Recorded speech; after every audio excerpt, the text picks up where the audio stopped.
The surprise moment is really important. You believe as a reader that you figured it out and you realize you haven't got a clue actually. I think that's important. And that gets harder and harder. The more crime novels you read, you know all the tricks of the trade. So I guess it's when you get that feeling of, I didn't realize this until now, I think that's the most important.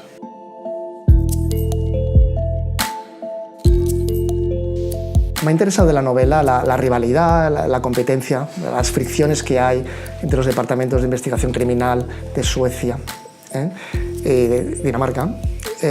¿Hasta qué punto refleja tensiones que se producen en la vida real? It's a funny question. When I wrote it, I didn't have a plan for it at all. You know, the story took, with my killer, he went over the border. It wasn't a plan I had. And then I made a decision that I wanted the Swedish and the Danish to be very, very different. So when you read it, it would be a different atmosphere, so you won't mix them up.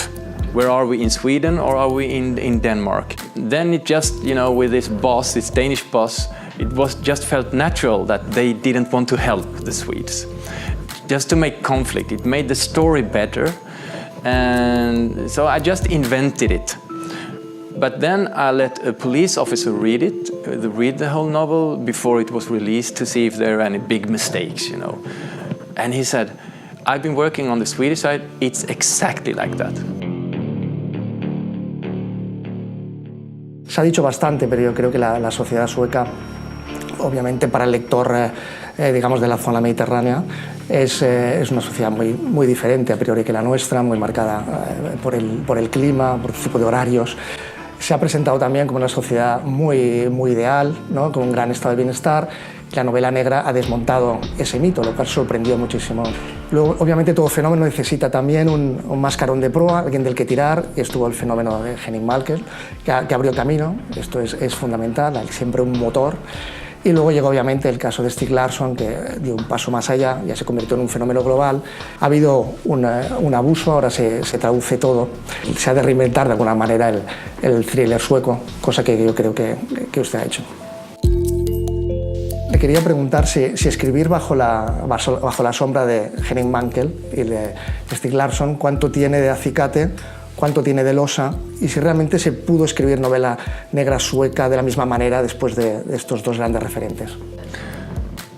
No, I wouldn't say it's a burden at all. I'm very happy to follow them up. I'm actually inspired of them. Henning Mankell was a big inspiration, and also Stieg Larsson.